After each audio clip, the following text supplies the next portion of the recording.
When I was a principal, I learned that not everyone sees calm leadership the same way. Some of my staff felt that if a student wasn't being yelled at, that they hadn't really been disciplined, or if they didn't come back with the severe punishment, they hadn't really been disciplined. My thoughts were that I would follow the handbook as much as possible, but I also needed to know my students and make sure that I was taking into account everything that went into what had happened. I always wanted discipline to be about learning what to do better, rather than creating a culture where students were just in fear of going to the principal's office. In this episode, I'm going to break down how to stay firm without raising your voice, how to help your staff see the bigger picture, and why calm leadership is actually a superpower. If you've ever struggled with staff perception around student behaviors and how you respond to that as the principal, this one's for you. Let's get started.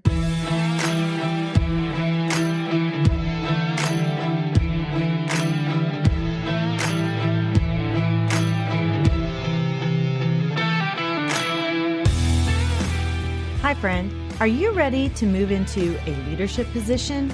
Do you have interests and ambitions that you want to pursue, but feel like you don't know how to take that next step? Maybe you want to start your own coaching or consulting agency. I'm Mel, and I help educators define their career path through correct mindset, knowing your options, and getting prepared for your career transition. I will show you how to level up your leadership skills, share your expertise in a new way, create impact on a larger scale, and put your leadership in motion. As an educator for over 20 years, I started to feel underused and like I had more to give. I knew when the time had come for me to leave the classroom and affect change on a larger level. Now, I'm ready to help you determine where your talents and skills mesh with your passions and interests, put your leadership in motion, and move into that next phase of your educational career journey. Let me help you define your career path by having the right mindset, knowing your options, and getting prepared for that next leadership position. So power up and put your leadership in motion. Hey guys, welcome back to the show. I'm your host, Dr. Mel. As you know, I used to be a building principal, and one of the things that I was worried about when I first became a principal was discipline, student discipline. Everybody has their opinion on how that should look. When I was a classroom teacher, I also had an opinion on what I thought should happen when I would send a student to the principal's office. Now, I rarely sent kids to the principal's office. I rarely wrote students up because I knew that once they were out of my classroom, that decision, that discipline was out of my hands. And I never wanted to be that person who just sent kids to the principal's office all the time. I wanted to look like I had good classroom management. Therefore, I rarely wrote them up. And I always impressed upon my staff when I was a principal that if they sent students to me, once they came to me, it was out of the classroom teacher's hands and I made the decisions. So if you didn't want me making the decision, you need to make sure that you are the one taking care of the discipline. You are the first line of discipline defense as the classroom teacher. My go-to when a student came to me was to sit them down and say, "Tell me what happened." And that kind of brought down their defenses a little bit. And I usually ended up with a student who was a little more eager to tell me their side of the story. I didn't go at them as, "Okay, you're in trouble. What happened? Why did you do this?" It was more, "Tell me what happened." And I used that tone of voice. I didn't raise my voice. I kept calm. But sometimes your teachers look at that calm demeanor when you're talking to a student and you're disciplining them as being passive. And some of your staff is going to feel that if you haven't yelled at the student who's come to you, that you really haven't disciplined them. And I really hope that you are that leader whose leadership style and discipline style is about that calm demeanor. Because if you stay calm with students, you also learn to stay calm with teachers and with parents. Let's talk today a little bit about how to navigate the challenges while staying true to your leadership values.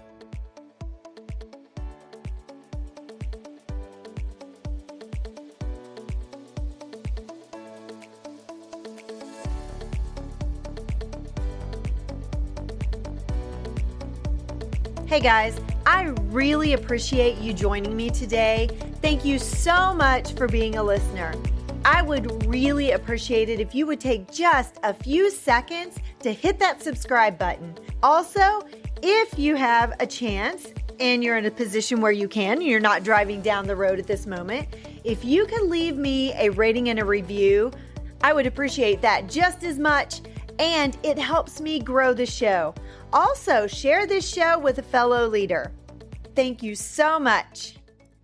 There's a perception maybe that calmness is related to being a very passive principal and not disciplining correctly. Maybe even some of your staff think you're soft, and I'm doing air quotes.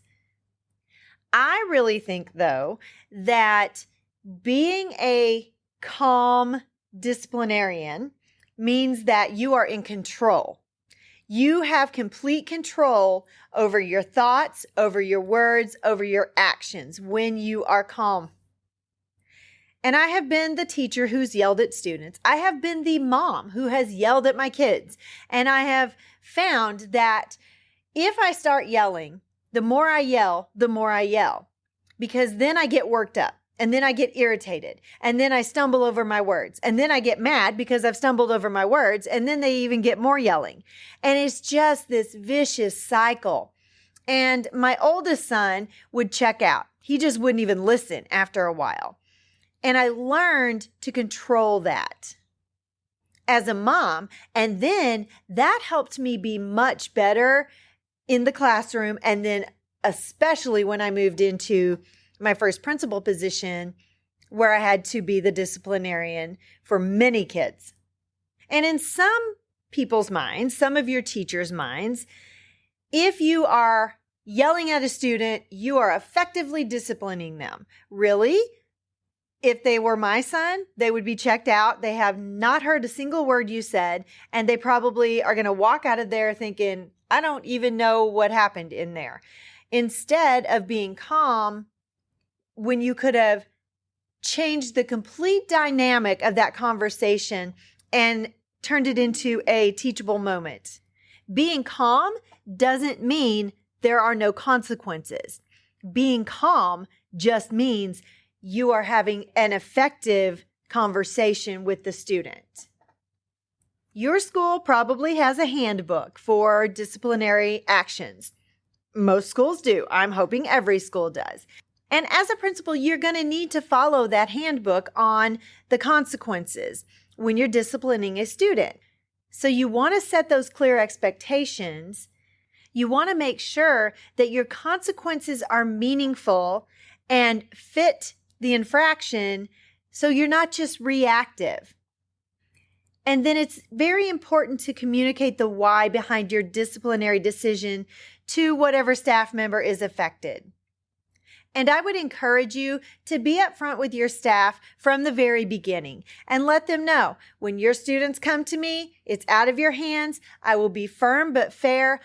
But just because I am a calm disciplinarian doesn't mean that I'm not effective. And sometimes you're going to have to address those staff expectations and frustrations. I have been a teacher. I was frustrated upon occasion about what consequence was handed out to students that I did send to the office. Because remember, I rarely sent students to the office. So when I sent them, I expected something to be done. As a teacher, my perception was, I don't write them up very often. I wrote them up. Now I'm sending them to you. And that was wrong thinking on my part as a teacher, because that might have been their first time of going to the principal's office. Or there may be some backstory that I was not privy to. And you as a building principal, you're going to have to address those expectations and those frustrations. You're going to have some conversations with your staff. if they feel like those consequences aren't strong enough, you need to talk about the why behind your decision. One thing that I really hated as a teacher is when I did send a student to the office, I didn't always know what happened. And I feel like that is something as a principal, I wanted to make sure that my staff knew what happened once they sent the student to me. Sometimes just not communicating the result of the student coming to you and what consequence they received looks like nothing happened, when in actuality, probably something did. And so if you communicate that with your staff, they are less upset. They're not as prone to look at you as a passive disciplinarian. As a building principal, you want to maintain your leadership style without compromising it. When you stay calm, you're actually showing your superpower at that moment, not a weakness. It's not a weakness to be calm. It is your strength. And when you are staying calm, you're modeling how to regulate your emotions, how to stay calm to your staff and your students. And in the end, this is going to really impact your student and your staff culture in a very positive way. So I'm going to give you a few actionable steps. Number 1, communicate your plan clearly. Regularly reinforce behavior policies and then clarify what discipline looks like. And make sure you communicate what happened. Number 2, show your staff the process. Make sure that they understand the consequence that the students receive, even if they aren't always visible. Number 3, model emotional intelligence. Explain why staying calm is more effective than reacting emotionally, especially if you have a teacher who doesn't think you've done enough just because you were calm. And number 4 is probably the most important. Hold firm to your leadership style. You don't have to yell to be respected. You need to be consistent and fair. If you compromise any part of your leadership style when you know it's the right thing to do, then you're going to start compromising other parts of your leadership. Sometimes you're going to have students come to you and you are a little upset at them yourself. Know that it's okay not to discipline immediately if you need a moment to get in a good headspace. Students can wait. They do not have to be disciplined immediately. Even if there's a fight, you can put them in 2 separate places. If you have 2 students fighting, you can let them calm down. You can calm down, especially if you were the one who had to de-escalate the situation. And then it's going to be a much more productive session with those students anyway, because you're not going to get anywhere if you're trying to talk to students who are upset.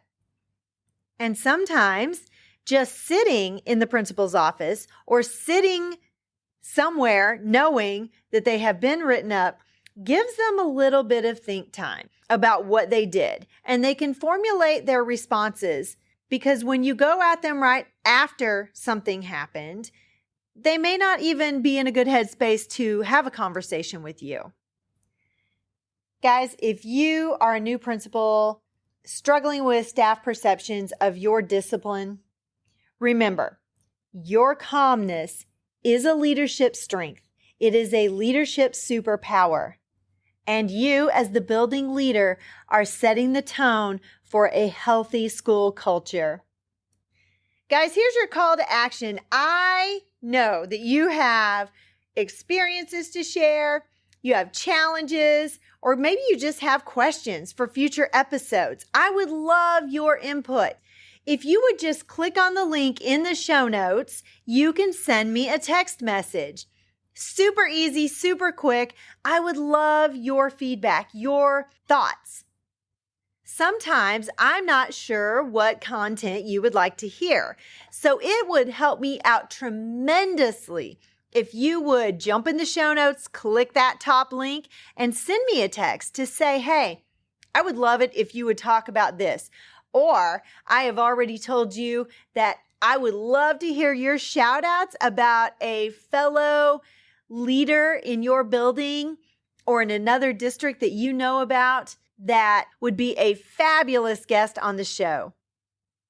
Have an amazing weekend. I am sure that some of you are either finishing spring break or you're getting ready to go on spring break, and we are in the last quarter of the school year, guys. It is almost done. It's almost over. We have testing coming up. There are going to be field trips, all the fun, great stuff toward the end of the year. So if you are on spring break, you're getting ready to go on spring break, whatever the case may be, take some time to relax and rejuvenate so you can make it through this last quarter of the school year.